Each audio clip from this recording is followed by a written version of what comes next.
For the most part, the work on the technical side of the project is complete. It remains to finish something here and there, tweak this and that, clean up the bugs and release. But if you think releasing the product is just pressing the big red button, then, well, you're not that wrong. But there are a number of related activities that are worth taking before launch. That's what I will do.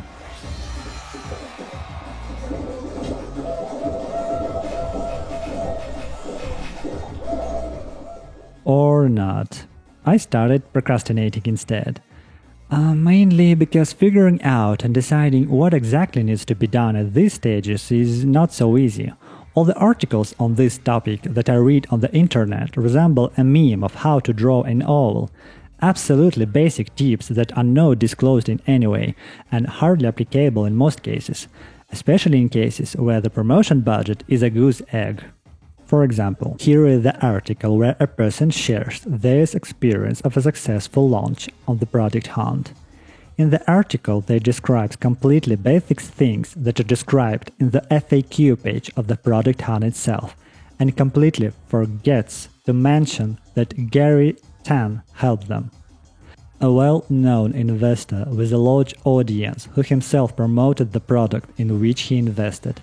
What a surprise!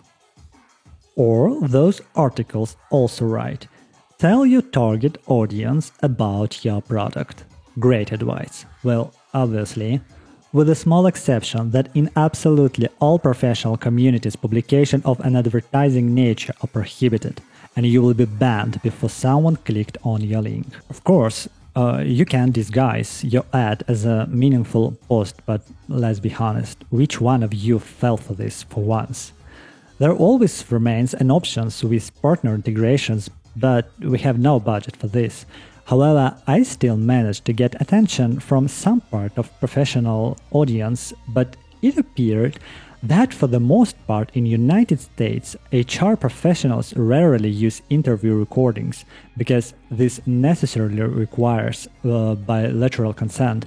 And this means that it doesn't make much sense to promote transcript among them at this point. In another place, I was asked how our product differs from its free Google counterpart. Come on, people, you seriously don't understand why Google products are free? You are actually giving Google for analysis the sensitive data of the company you work for, how your boss feels about it. Ultimately, I threw away all the unfeasible and paid options, and only these remained. Set up metadata on each page. Well, this is basic. It is imperative that your product can be found in search engines by keywords. We did it at the development stage, so this is done. Announce the product to your subscribers. In fact, this is also not very effective in our case, since our audience is not the target audience of Transcripto. Therefore, we have replaced the announcement for our subscribers with this very web series. By the way, are you a subscriber? Announcement on social network.